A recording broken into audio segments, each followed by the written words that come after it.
ان کے جو پرانے بزرگ ہیں نا وہ کہتے تھے 1000 سال امت چلے گی، تو آج 1445 ہجری ہے. پہلے تو ان بزرگوں کے اوپر لعنت بھیجے نا جو جھوٹ بول کے امت کو کہتے رہے. 450 سال تو ویسے ہی اوپر ہو چکے رہ گیا. ان کے ساتھ ہمارے آنے والے اسٹوڈنٹ لانتے ہیں ان کے اوپر بھیجیں گے کہ تسی بھی جھوٹے ہی نکلے. ٹھیک ہے، اس طرح کی کوئی اسیسمنٹ کر سکتا ہے؟ قرآن میں تو ہے کہ قیامت کا نبی علیہ السلام کو نہیں دیا گیا، صرف نشانیاں بتائی گئی ہیں. اچھا، احمد بریلوی صاحب نے امام مہدی کا جو سن ہے وہ 1837 ہجری نکالا ہوا ہے.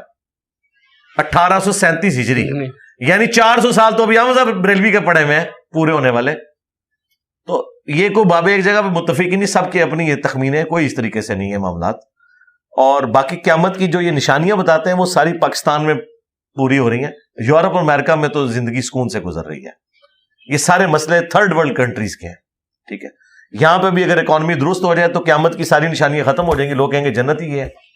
تو یہ غریب لوگوں کا آخری سہارا یہی ہے کہ قیامت کی نشانی ہے.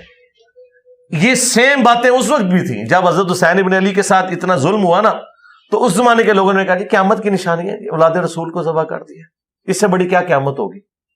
تو یہ ہمارے لیم ایکسکیوزز ہیں، صرف اپنی ڈیوٹی سے بھاگنے کے لیے، اپنی کمزوریوں کو اس طریقے سے پردہ ڈالنے کے لیے.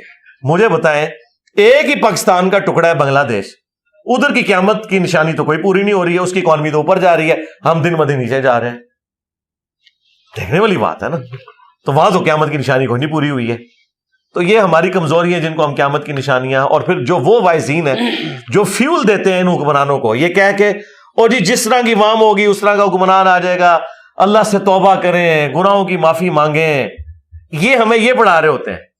تو بنگلہ دیش والوں نے توبہ کر لی ہوئی ہے اللہ سے جو ان کی اکانومی اوپر چلی گئی ہے. کیا یو کے اور امریکہ میں جو ہے وہ بدکاری ختم ہو گئی ہے جو وہ ان کی اکانومی اوپر جا رہی ہے؟ بھائی اللہ نے دنیا کو ایفرٹس کے ساتھ جوڑا ہوا ہے، ایفرٹ پٹ کریں گے تو رزلٹ بھی نکلیں گے. اس طریقے سے نہیں ہوتا کہ آپ ہر چیز کو روحانی پہلو کے ساتھ جوڑ کے تو اور اپنی غلطیوں کو پیچھے ڈال دیں اور اپنے سارے معاملات ٹھیک کر رہے ہیں. ان میں سے آج تک کسی مولوی نے کہا کہ اللہ پہ چھوڑ دیں، ہمارے مدرسوں کا خرچہ اللہ خود پورا کریں گے، ہمیں کوئی چندہ نہ دے؟ میں تو نہیں آج تک سنا کسی کو. ابھی فلسطین ہوا ہے تو سارے اپنی اپنی وہ لے کے تو کاسے نکل آئے ہیں، نیچے جو اکاؤنٹ نمبر اور اپنے موبائل نمبر ڈسپلے کرا رہے ہیں کہ جی آپ لوگ تو فلسطین جا نہیں سکتے تو ہمارے اکاؤنٹ میں ٹرانسفر کریں. اللہ کے بندو نہ دو انہوں پیسے، ہو خدا دا نہ جے رام نہ کریو، وہ تو وڑن نہیں دے رہے کسی نو.